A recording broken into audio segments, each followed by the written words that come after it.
Здравейте, аз съм Димитър, а там от другата страна е колежката. Чувърка по брони нещо, не знам какво прави. Днеска заедно с нея ще поработим върху един Volkswagen Touran. Имаме проблем с дългите светлини. Имаме накъсано кабелче. Ще ви покажем в последствие в видеото за какво става въпрос и как може да си го отремонтирате сами. Проблема е ясен, проблема е в левия фар. Също така ще ревизираме и десния. Да видим, така и така ще разглобяваме. Поне да направим и десния, ако има някакъв проблем. И колежката в момента разглобява. Трябва да бутнем самия фар. Да го по-направим нещо. Ще видим там, кой ще го правим, не знам. Хайде, давайте да видим.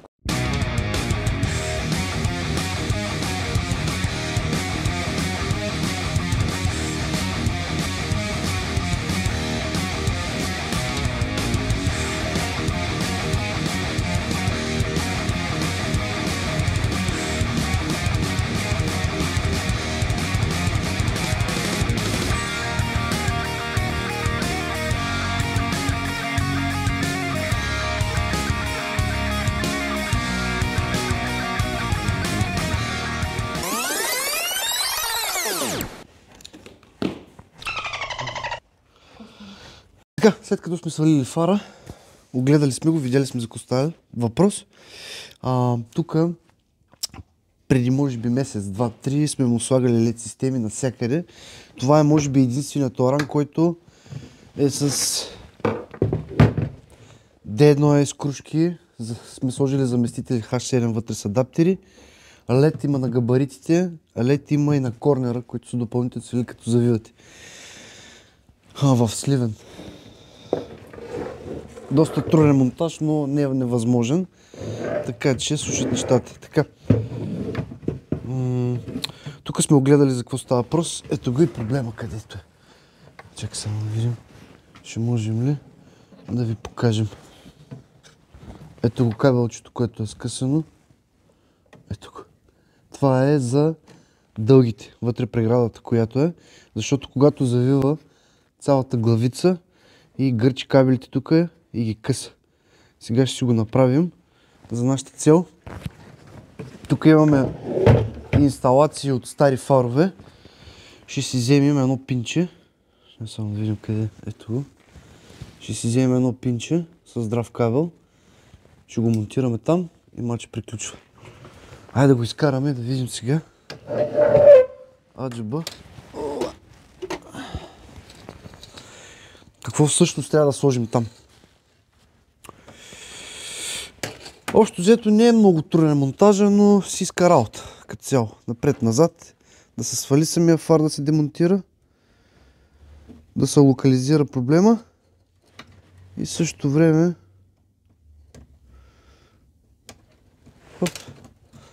ето това нещо ни трябва. Абсолютно същото е. Това е от Audi A6 4F Dynamic Drive. От цялата общата му букса, където има 9 кабела такива.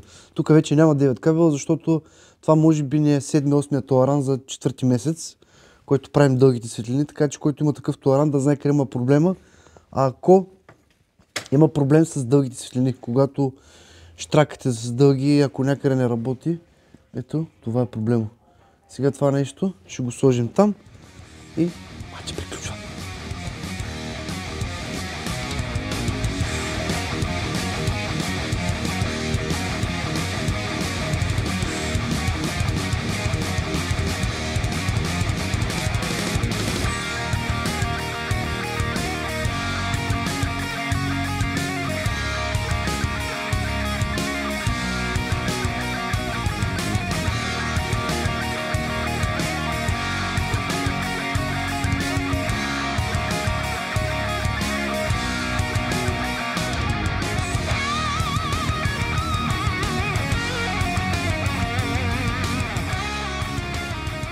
Ако ви се гледа хепта сложно или нямате време, просто пратите ни фаровете в Гоце Делчев и ние ще ви ги направим, вие само ще ги сложите.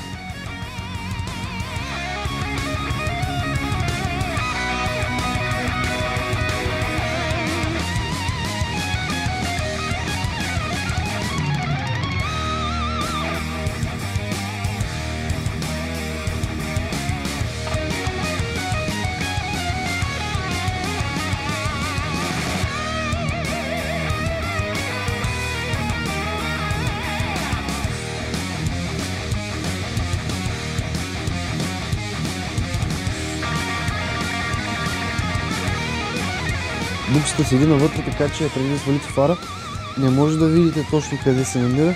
Затова е хубаво да се свали фара и да се премонтира тази работа. Тези работи ги наблъска навътре, къде има място. Те има много място, те има доста 5 кружки. И то положението. Хай, да монтираме и да направим проби, да видим всичко дали е наред, дали има дълги какво.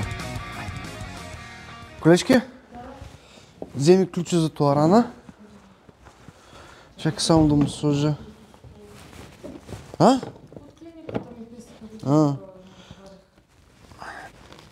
Така. Автоматични са, да. Ние искаме контакт и къси, за да може да видим дългите дали работите.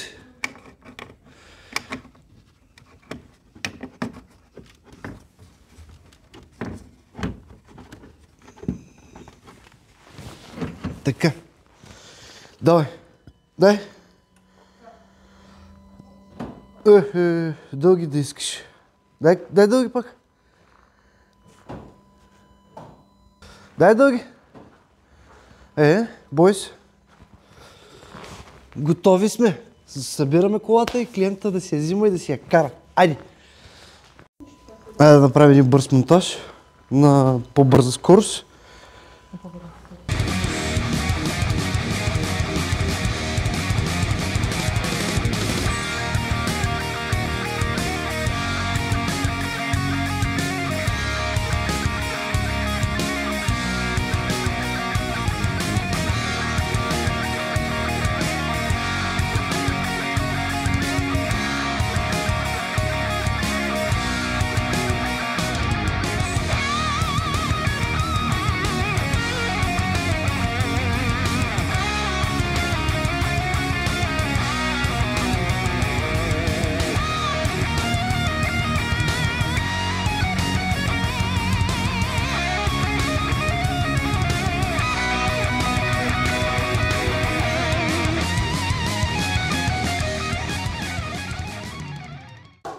Бойс, готови сме. Време е да кажем 2-3 думички за нас. Тъй като това не е последния, може би един от последните автомобили, които ще работим в Сливен.